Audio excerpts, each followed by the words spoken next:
ये यहाँ से आगे शुरू करते हैं।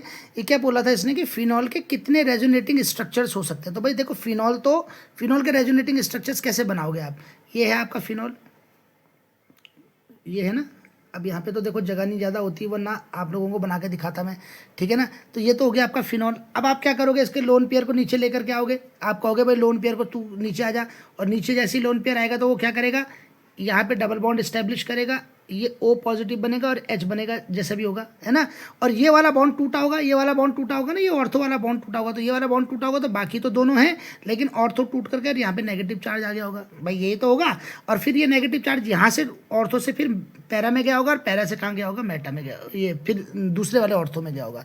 तो तीन तो ये हो गए जो सर्कुलेशन डीलोकलाइजेशन से बने, और चौथा क्या था उसका, ओरिजिनल था, ठीक है ना। तो चौर अपना आप भी तो था ना वो। तो चार तो इसके स्ट्रक्चर यही हो गए। तो इस टोटल कितने स्ट्रक्चर होने चाहिए, चार। Maximum number of resonating structure of phenols are चार होने चाहिए ना चार। तो देखो इसका आंसर क्या आ रहा है, आंसर आ रहा है 5, ठीक है ना। तो पांचवा आंसर आपको इसलिए समझ में नहीं आएगा क्योंकि इसका रेजोनेंस तो देखो इतने ही होते हैं जब आप फिनॉल को दिखाते हो, मतलब। लेकिन एक स्ट्रक्चर इसका और बनता है, वो मैं आपको बता देता हूँ। वो है, अब आपको एक पता ही है, कीटो इनोल टॉटोमेरिज्म पता है ना आपको।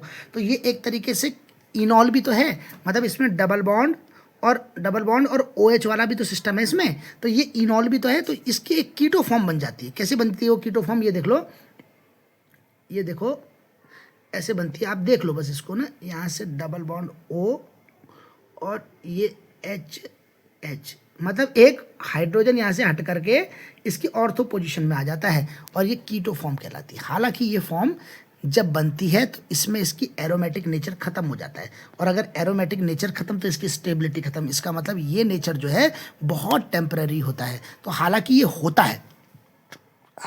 होता है लेकिन बहुत टेम्पररी होता है। इसलिए जब भी आप रेजोनेंस स्टेबलाइजेशन फिनॉल को, फिनॉक्साइड आयंस को दिखाते हो, ठीक है ना, जब इलेक्ट्रोफिलिक सब्स्टिट्यूशंस के केस में दिखाते हो, तो आप कभी भी इसको इसके रेजोनेटिंग स्ट्रक्चर के रूप में नहीं दिखाते। तो वहाँ आपको चार ही दिखाने पड़ते हैं जब आप पूरा थ्योरेटिकल करते हो, जब आप पेपर में करते हो, है ना। लेकिन यहाँ पे आपको पता है कि इसकी इंपॉर्टेंस क्या है। तो यहाँ पे इसकी इंपॉर्टेंस ये है कि नंबर अगर कितने हैं तो वो तो तब तो 5 है भाई, तब तो आंसर 5 ही आएगा आपका, ठीक है ना। तो फिलहाल इसका आंसर क्या होना चाहिए, डेफिनेटली 5 ही होना चाहिए, जो आपने अभी प्रेडिक्ट किया। आगे बढ़ते हैं।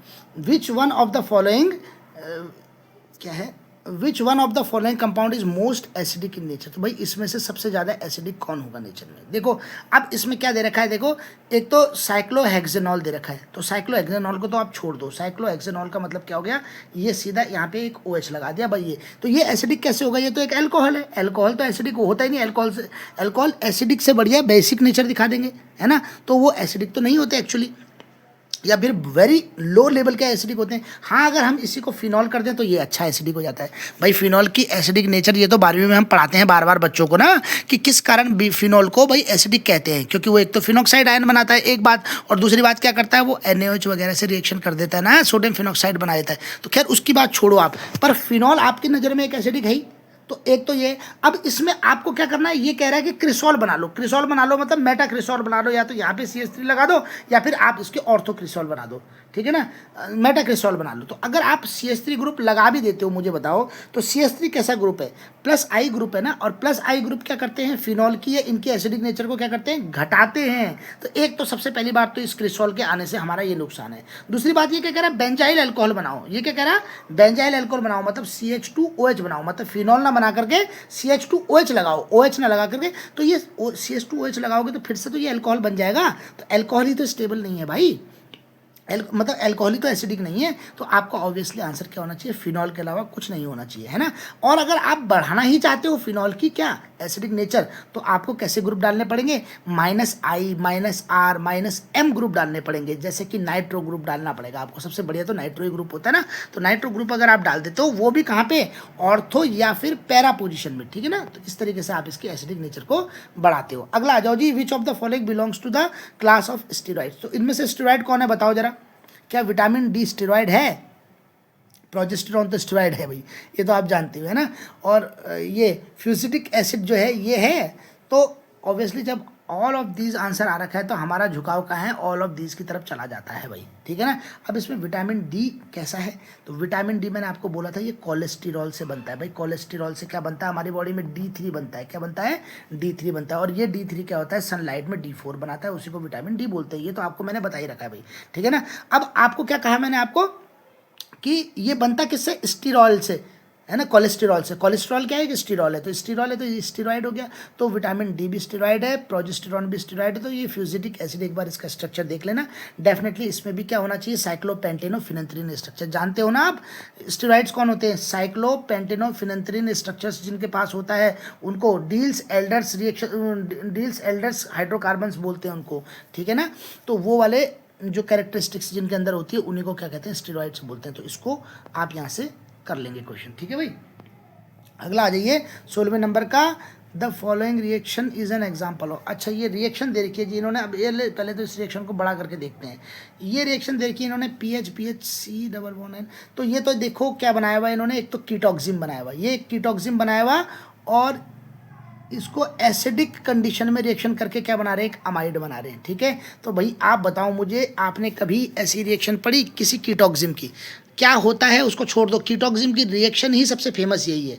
तो आप इन चारों ऑप्शंस को देख करके बताओ मुझे कि इनमें से कौन सा आंसर हो सकता है, ठीक है। तो इसमें आंसर हो सकता है डेफिनेटली बेकमैन रीअरेंजमेंट, सबसे ज़्यादा आपने पढ़ी हुई है बैकमैन रीअरेंजमेंट, ठीक है ना। तो बैकमैन रीअरेंजमेंट ही इसका आंसर होना चाहिए। ये रिएक्शन का, ये नीचे इन्होंने रिएक्शन दे भी रखी है इसकी, ये कंसेप्ट एक बार पढ़ लो। ये क्या बता रहे हैं, एसिडिक कैटलिस्ट की प्रेजेंस में होते हैं। जैसे इसने एसिड लगा रखा था ना, H+ लगा रखा था, तो ये कंडीशन भी इसमें यहाँ पे मैच कर गई। एसिडिक कैटलिस्ट की प्रेजेंस में ये रिएक्शन होती है। तो 16वें नंबर का क्वेश्चन का आंसर बैकमैन रिएक्शन है। Heating of sucrose with concentrate H2SO4 produce. तो आपके पास अगर चीनी है, वो कह रहा है आपके पास क्या है, चीनी है, C12H22O11, यही था भाई इसका स्ट्रक्चर। और इसमें H2SO4 डाल देते हैं। तो H2SO4 क्या करता है, इसको जला देता है। H2SO4 का काम क्या होता है, पानी को खींचने का। भाई बॉडी में भी अगर H2SO4 पड़ता है तो जला देता है ना, मतलब पानी खींच लेता है। तो H2SO4 जब किसी चीज़ को जलाता है तो वो काला पड़ जाता है, कार्बन बन जाता है उसका। क्या बन जाता है, कार्बन बन जाता है। तो इसका मतलब क्या बनेगा, इससे कार्बन बनेगा। ए नंबर का ऑप्शन इसका सही आंसर है। दोबारा से ध्यान रख लेना कि जब भी किसी में जैसे ग्लूकोज वगैरह, इनमें हाइड्रोकार्बन, ये कार्बोहाइड्रेट्स वगैरह हैं, तो इनमें जब भी आप क्या करते हो, H2SO4 को डालते हो, तो ये क्या करता है, उसका पानी खींच लेता है। और पानी खींचने के बाद बनता ही क्या, बचता ही क्या है उसमें, ठीक है ना, कार्बोहाइड्रेट्स। तो हाइड्रेट निकल गया तो कार्बन ही तो बच गया। तो ये इसका आंसर होना चाहिए इसका, ठीक है जी। तो ये आपका आंसर हो जाता है। 18वें क्वेश्चन का आंसर देखिए, the number of asymmetric carbon atom in fructose are. तो फ्रक्टोज का स्ट्रक्चर आपको पता है, ये इजी स्ट्रक्चर है, ग्लूकोज के भाई बन देंगे। तो ये यहाँ पे कीटोन बनता है, 1 2 3 ये होता है, और नीचे CH2OH और ऊपर CH2OH।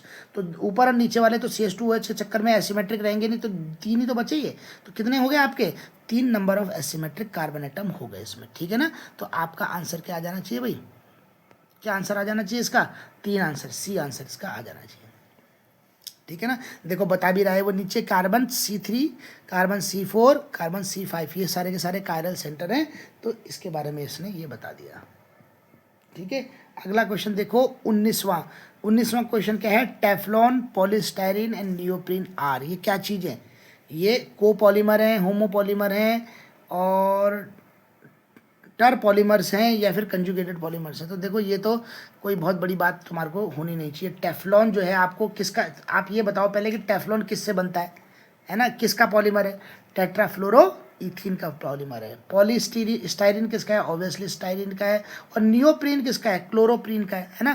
क्लोरोप्रीन से नियोप्रीन बनता है और आइसोप्रीन से रबड़ बनते हैं, ये तो पता ही है ना आपको। तो कुल मिलाकर के आप ये सारे के सारे पॉलीमर से ये आप जानते हो। और आप ये भी जानते हो जैसे एक ही चीज़ बार बार जुड़ती है तो उसको क्या बोलते हैं, होमोपॉलीमर बोलते हैं। अरे एक ही चीज़ बार बार जुड़ती है, तो अगर इसमें 2 अलग अलग चीज़ जुड़ती है, ये और ये दोनों आपस में जुड़ते हैं, तो ये क्या कोपॉलीमर कहलाते हैं। पर अगर सेम चीज़ आपस में जुड़ रही है तो इसको क्या बोलते हैं, होमोपॉलीमर बोलते हैं। तो एक्चुअली ये क्या है, एक होमोपॉलीमर है। और ये अगर मैं आपसे पूछूं कि ये किस तरीके के पॉलीमर से, एडिशन पॉलीमर से, ये कंडेंसेशन पॉलीमर से, तो तब आप आंसर क्या दोगे, ये एडिशन पॉलीमर से। आप एडिशन पॉलीमर्स जानते हो, जो क्या होते हैं, जो मतलब होमोपॉलीमर्स होते हैं, अक्सर वही जो है क्या होते हैं, आपके एडिशन पॉलीमर्स होते हैं। तो ये भी आपका आंसर मेरे ख्याल से इतना मुश्किल नहीं था, ठीक है। आप इसकी डिटेल भी नीचे देख लो भाई। और 20वां नंबर है which one of the following is not a organometallic compound. तो ऑर्गेनोमेटेलिक कंपाउंड कौन है, ये मेरे ख्याल से आपके लिए ज़्यादा इजी बैठेगा ये क्वेश्चन ढूंढना।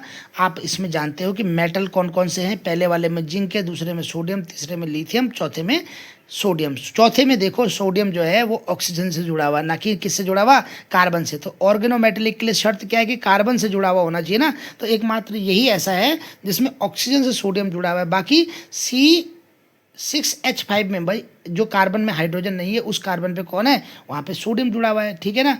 इसी तरीके से जिंक भी जो है वो कार्बन इथाइल से ही जुड़ा हुआ है वहाँ पे, है ना। और इसी तरीके से मतलब दोनों इथाइलों से बीच में जिंक है, ये तो पता ही चल रहा है आपको। और लिथियम का तो खैर आप जानते हो, है ना। ब्यूटाइल लिथियम जो है एक बहुत इंपॉर्टेंट कैटेगरी का क्या है, ऑर्गेनोमेटेलिक कंपाउंड है। तो बाकी क्वेश्चंस भी मैं आपके जो है अगले वीडियोस में ट्राई करवाऊंगा। बहरहाल आपका आंसर ये हो जाता है।